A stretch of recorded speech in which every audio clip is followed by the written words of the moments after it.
आम आदमी पार्टी के नेता और दिल्ली के पूर्व मंत्री सत्येंद्र जैन को लगभग 29 महीनों के बाद आखिरकार आज जमानत मिल गई है। दिल्ली के राउज एवेन्यू कोर्ट ने उन्हें 50,000 रुपए के निजी मुचलके पर सशर्त छोड़ने के आदेश दे दिए हैं। कोर्ट ने जो शर्तें रखी हैं उनमें एक यह है कि वो इस दौरान देश के बाहर नहीं जा पाएंगे और दूसरी बात यह है कि वे मामले से जुड़े हुए लोगों के साथ कोई संबंध स्थापित नहीं करेंगे, गवाहों को प्रभावित नहीं करेंगे। गौरतलब है कि दिल्ली सरकार में स्वास्थ्य मंत्री रहे सत्येंद्र जैन को लगभग 29 महीने पहले यानी 30 मई 2022 को मनी लॉन्ड्रिंग के मामले में गिरफ्तार किया गया था। पीएमएलए कोर्ट में चल रहे उनके इस मामले में कई बार उनकी जमानत याचिका खारिज हो चुकी थी। आपको याद होगा कि लगभग 2 साल से दिल्ली सरकार के कई मंत्रियों के खिलाफ मनी लॉन्ड्रिंग, शराब घोटाले जैसे मामलों के साथ साथ ईडी के द्वारा दर्ज मामले भी चल रहे हैं और जिसमें उनके नेताओं की गिरफ्तारियां भी की गई थी। इनमें सत्येंद्र जैन के बाद दिल्ली के उप मुख्यमंत्री रहे मनीष सिसोदिया और उसके बाद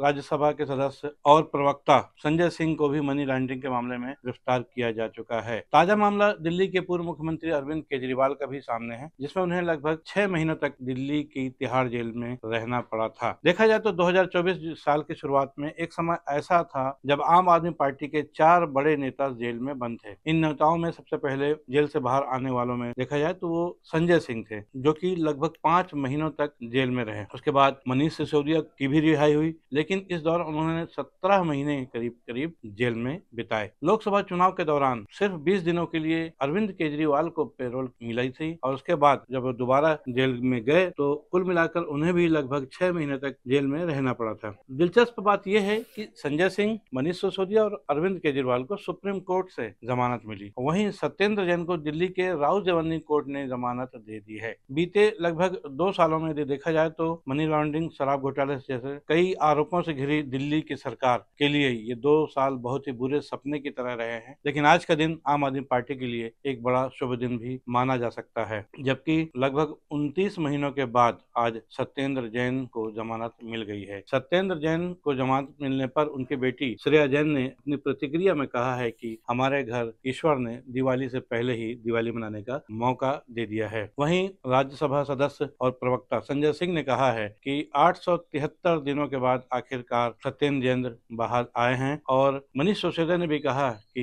ये न्याय की जीत है और संविधान अपने हिसाब से काम कर रहा है। तमाम नेता जो हैं आम आदमी पार्टी के, उन सब ने सत्येंद्र जैन की जमानत का स्वागत किया है, न्यायपालिका पर विश्वास जताते हुए उसका धन्यवाद भी ज्ञापित किया है। आपको याद होगा कि दिल्ली सरकार का कार्यकाल जनवरी 2025 में समाप्त होने जा रहा है। सुप्रीम कोर्ट से सशर्त जमानत मिलने के बाद पूर्व मुख्यमंत्री अरविंद केजरीवाल को तकनीकी कारणों से अपने पद से अभी हाल ही में इस्तीफा देना पड़ा था और बचे हुए 4 महीनों के लिए उनकी जगह आतिशी को मुख्यमंत्री बनाया गया है। फिलहाल हरियाणा और जम्मू कश्मीर के चुनाव हो चुके हैं और अगले महीने 13 और 20 नवंबर को महाराष्ट्र और झारखंड में भी विधानसभा चुनाव का बिगुल बज चुका है। अब बारी दिल्ली की है, जहां जनवरी या दिसंबर में भी विधानसभा चुनाव कराए जा सकते हैं। हो सकता है कि महाराष्ट्र और झारखंड की चुनाव प्रक्रियाओं के बीच में ही किसी दिन निर्वाचन आयोग दिल्ली विधानसभा चुनाव की तारीखों का भी ऐलान कर दे। आम आदमी पार्टी के लिए राहत की बात यह हो सकती है कि उसके चारों बड़े नेता जमानत पर ही सही जेल से बाहर आ चुके हैं और भारतीय जनता पार्टी द्वारा चुनाव के दौरान लगाए जाने वाले आरोपों का जवाब आमने सामने खुलकर दे सकते हैं। यहाँ यह बताना लाजमी है कि 2014, 2015 और 2019 के बीच जो 3 विधानसभा चुनाव हुए हैं उसमें दिल्ली की जनता ने आम आदमी पार्टी को अपना भरपूर समर्थन दिया था। बीते 2 सालों में भारतीय जनता पार्टी की केंद्र सरकार के द्वारा जिस तरीके से आम आदमी पार्टी के नेताओं को शराब घोटाला, मनी लॉन्ड्रिंग और ईडी, सीबीआई से संबंधित विभिन्न मामलों में घेरा गया और जेल तक भिजवा दिया गया, वह दिल्ली की जनता की नजरों में कितना सही था या कितना गलत, इस बात का फैसला भी आने वाले विधानसभा चुनाव में हो सकता है। क्योंकि बीते वर्षों के चुनाव में जिस तरह का ट्रेंड सामने आया है वो कुछ अलग था। उसमें देखा गया है कि दिल्ली की जनता ने पिछले 2 विधानसभा चुनाव में यानी 2015 और 2020 इसमें आम आदमी पार्टी को 90% से ज्यादा समर्थन दिया सीटों का। यहाँ तक देखा जाए 2015 में उनकी 70 में से 67 सीटें आई थी, जबकि 2020 में 70 में से उनके पास 62 सीटें। वहीं लोकसभा चुनाव की बात करें तो बीते 3 चुनाव में यानी 2014, 2019 और 2024 अभी जो हाल ही में बीता है, इन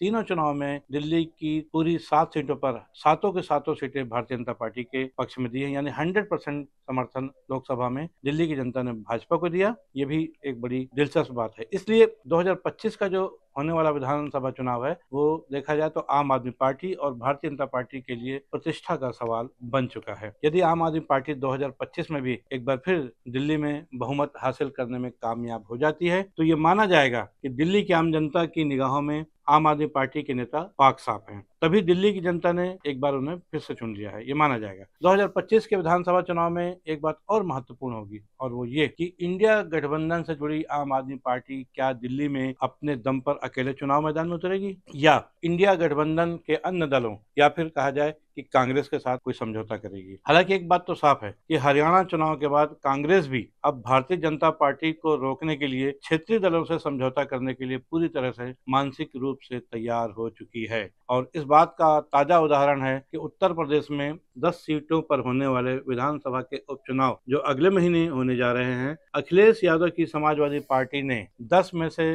सिर्फ 2 सीटें कांग्रेस के लड़ने के लिए छोड़ी हैं और कांग्रेस ने भी इस समझौते पर अपनी सहमति दे दी है। सवाल सिर्फ यह है कि आम आदमी पार्टी के साथ भी कांग्रेस क्या कुछ इसी तरह का समझौता दिल्ली चुनाव के लिए कर पाएगी या फिर आम आदमी पार्टी एक बार फिर अपने दम पर चुनाव लड़ेगी। आज के लिए बस इतना ही। मैं हूं बीडी निरामी, आप देख रहे हैं न्यूज T20। हमारा ये विश्लेषण आपको कैसा लगा इस पर अपनी राय अवश्य दीजिए। कमेंट्स बॉक्स में अपनी राय जरूर बताएं और हमारी खबर को, हमारे विश्लेषण को लाइक करें। चैनल को सब्सक्राइब करना न भूलें। नमस्कार।